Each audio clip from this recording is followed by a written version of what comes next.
వి gold trusted gold buyers మీరు తాకట్టు పెట్టిన బంగారాన్ని విడిపించి ఈ రోజు ఉన్న మార్కెట్ ధరకు కొనబడను 7771077720.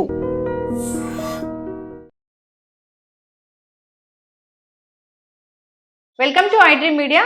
సో జనరల్గా HbA1c ఇదేంటంటే షుగర్ ఎలా ఉంది అని చెక్ చేసుకోవడానికి చేసే టెస్ట్ అన్నమాట. అయితే మనకు తెలియని విషయాలు చాలానే ఉన్నాయి. దీని గురించి వివరాలు తెలుసుకుందాం. మనతో పాటు ప్రముఖ internal medicine specialist doctor Rajesh Ukkala గారు ఉన్నారు.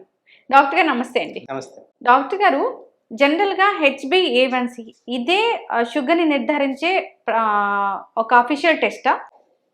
సో HbA1c అనేది one of the diagnostic criteria for sugar. అయితే మనందరికీ తెలిసిన విషయం ఏంటి, డయాగ్నోసిస్ ఆఫ్ డయాబెటీస్లో fasting sugar, post lunch sugar and HbA1c చాలా ఇంపార్టెంట్ రోల్ ప్లే చేస్తాయి. సో డయాగ్నోసిసే కాకుండా ప్రోగ్నోసిస్ అంటే ఎలా ఈ జర్నీ ఆఫ్ డయాబెటీస్ వెళ్తుంది అనేది చూసేదే ఈ HbA1c. అయితే దీన్ని గ్లైకోసిలేటెడ్ హీమోగ్లోబిన్ అంటాం.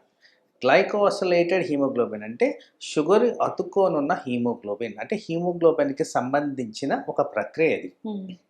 అయితే మనకు అర్థమయ్యేటట్టు చెప్పాలంటే, ఇంటికి పెయింట్లు వేస్తున్నప్పుడు 4-5 కోట్లు వేస్తే కానీ బాగా బ్రైట్నెస్ రాదు అని చెప్తారు.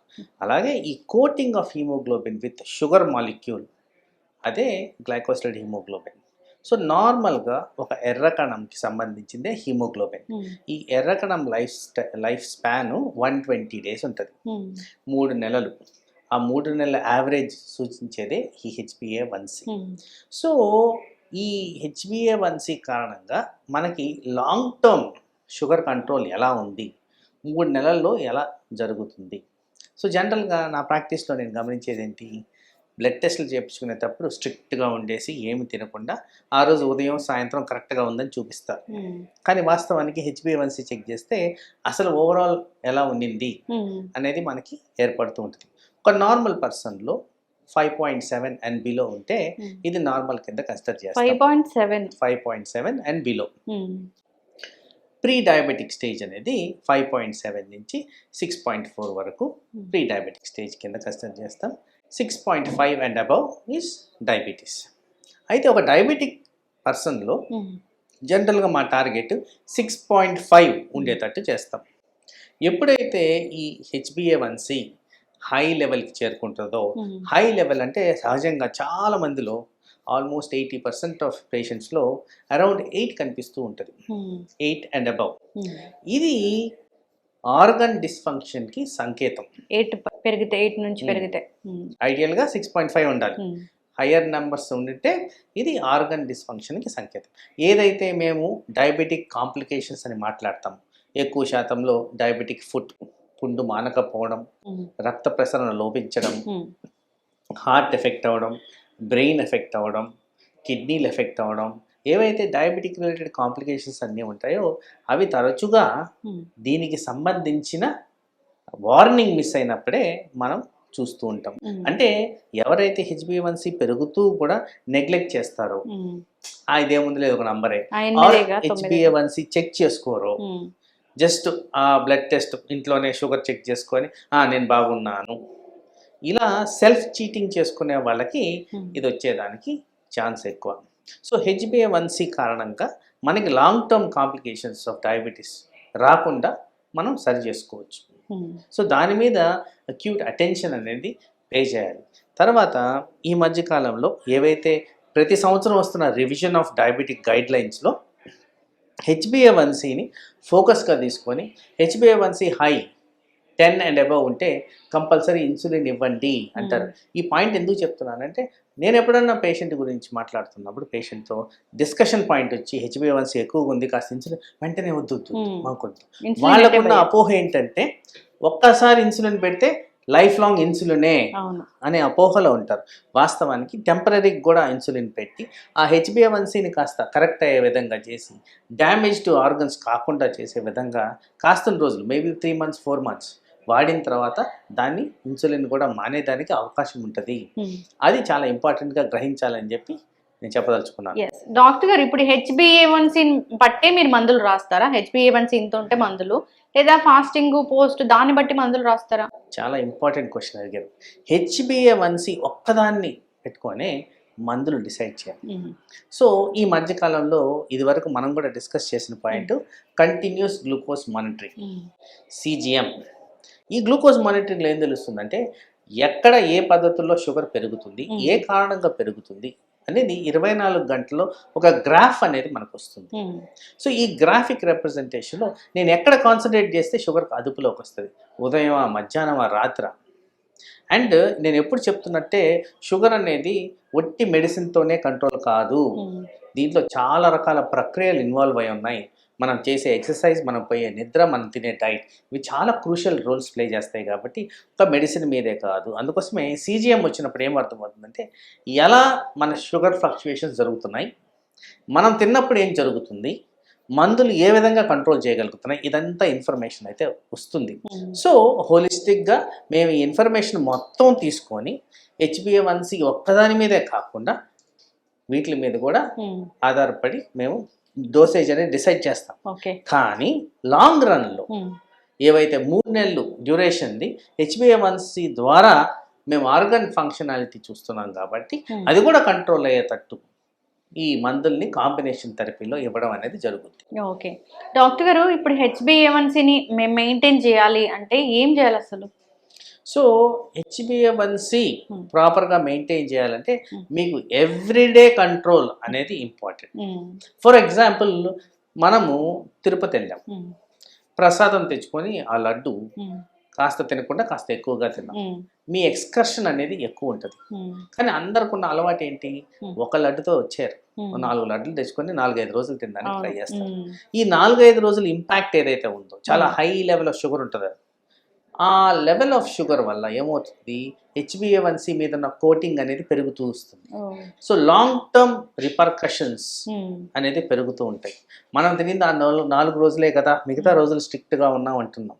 ఈ 120 days ఈ రెడ్ సెల్ ఏదైతే బ్లడ్లో సర్క్యులేట్ అవుతూ ఉంటుందో ఈ హై షుగర్ కారణంగా మనకి ఇండెక్స్ ఏమిస్తుంది, అవయాల మీద ఎఫెక్ట్ అనేది తెలిసిపోతూ ఉంటుంది. So HbA1c is one of the మాకు ఏమంటారు ఫ్యాక్టర్, ఎలా ప్రోగ్రెస్ అవుతుంది డిజీజ్ అనేది మేము డిసైడ్ చేసుకోవడానికి. HbA1c ఒక 10 ఆ పైన ఉంటే అది టూ డేంజర్ అన్నట్లే కదా డాక్టర్ గారు? మీకు అసలు ఐడియల్ సినారియో 6.5, ఎంత హై ఉంటే అంత ప్రాబ్లం.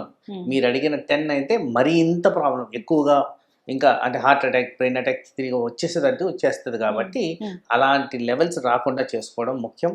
ఐడియల్గా 6.5 అరౌండ్ పెట్టుకుంటే correct. HbA1c every 3 months every 3 monthsకి అది మనకి ఇన్ఫరెన్స్ ఇస్తుంది.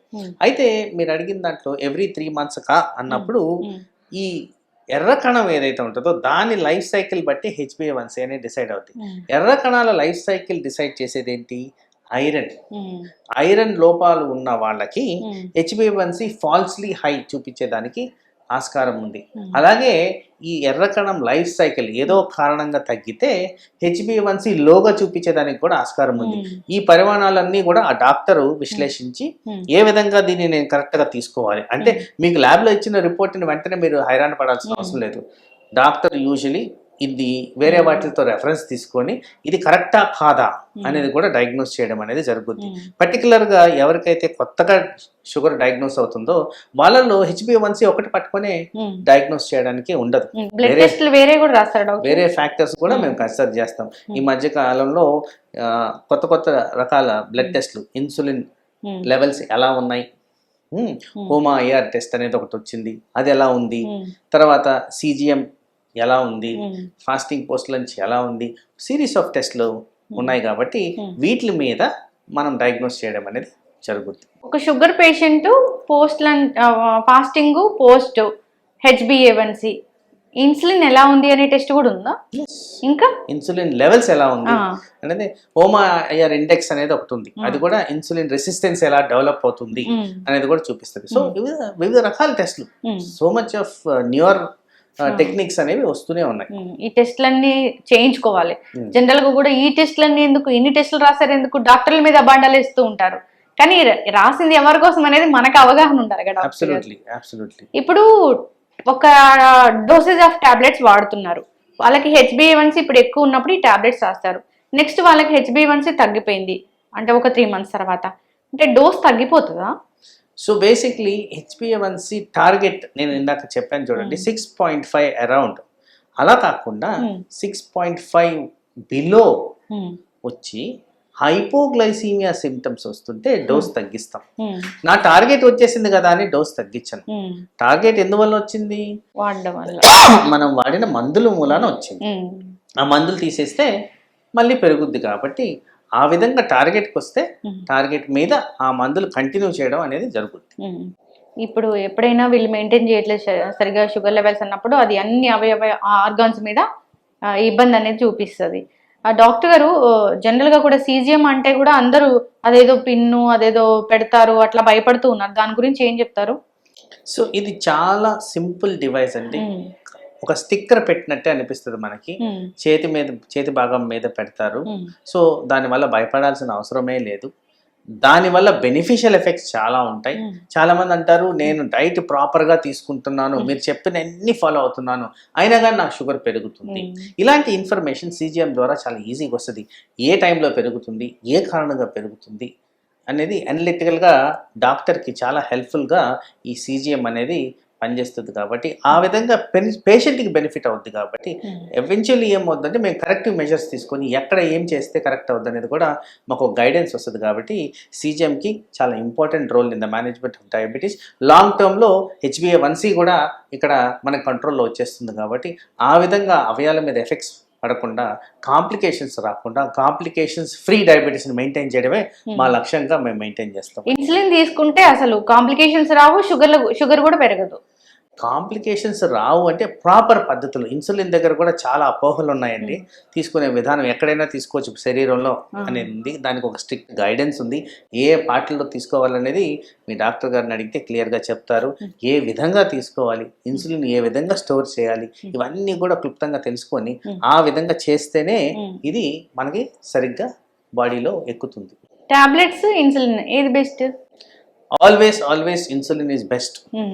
కానీ needle phobia, inertia of insulin మేము మెడికల్ టర్మ్స్లో వాడేది, దాని కారణంగా ఎక్కువగా ఇన్సులిన్ వాడలేకపోతున్నాం. కానీ ఇప్పుడు వచ్చిన ఆధునిక మెడిసిన్స్ చాలా పవర్ఫుల్ ఉన్నాయి కాబట్టి, చాలా విధాల బెనిఫిషియల్స్ ఉన్నాయి కాబట్టి ఎస్ అవి కూడా బాగానే పనిచేస్తున్నాయి. ఇప్పుడు మౌంజారో, ఇంక్లిజరాల్ కూడా డయాబెటీస్ కోసమేనా? ఎస్, ఈ రెండు ఎన్ని రోజులకు ఒకసారి తీసుకోవాలి? అది యూజువలీ ఇప్పుడున్న గైడెన్స్ ప్రకారం వారానికి ఒక్కసారి, ఎవ్రీ వీక్ ఒకసారి. దానికి డోసెస్ పెంచుకునే విధంగా మీ అవసరాన్ని బట్టి డిసైడ్ చేయడం జరుగుతుంది. అది కూడా డాక్టర్ దగ్గర వచ్చి తీసుకోవాలి.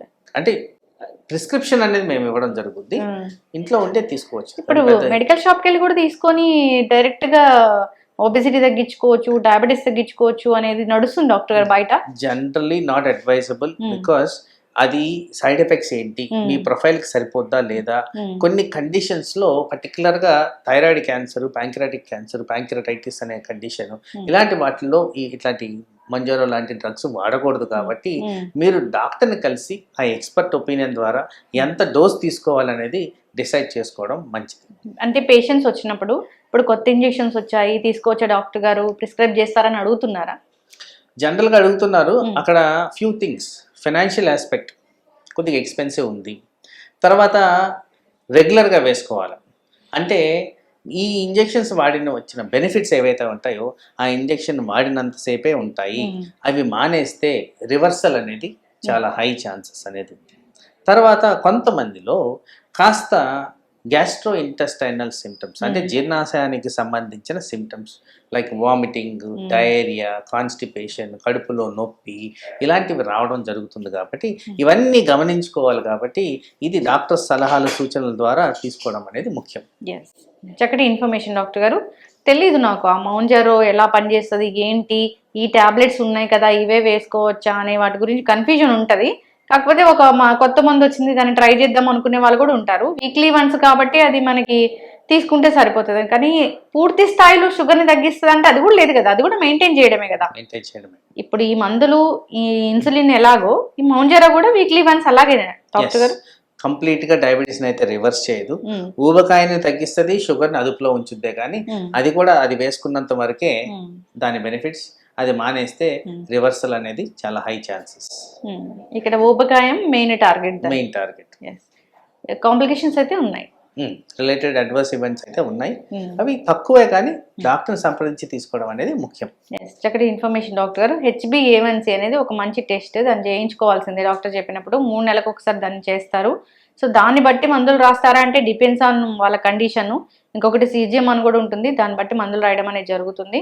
అందరూ దీన్ని ఫాలో అవ్వాలని కోరుకుందాం. చాలా చక్కటి ఇన్ఫర్మేషన్ అండి, ధన్యవాదాలు. And for more videos, Please subscribe to iDream. Please subscribe to iDream. Please subscribe iDream. And please subscribe to iDream. For more videos, subscribe to iDream. please like, share, and subscribe to the channel. Congratulations, iDream. subscribe to iDream. Subscribe to iDream. So subscribe to iDream Media. iDream ki iDream team అందరికి huge congratulations. Please subscribe iDream Media. Please subscribe to iDream. Subscribe iDream. Please subscribe to iDream. iDream అంటే నా కళల ఛానల్ను subscribe చేసుకున్న నోరు తిరుగుతలేదు, మీరైతే గంట గుర్తు కొట్టండి. For more such videos, please subscribe to iDream. Subscribe to iDream. Please subscribe to iDream. Please subscribe iDream Media. Please do subscribe to iDream. Please subscribe to iDream Media. For best entertainment and information, please subscribe iDream. And don't forget to subscribe to iDream.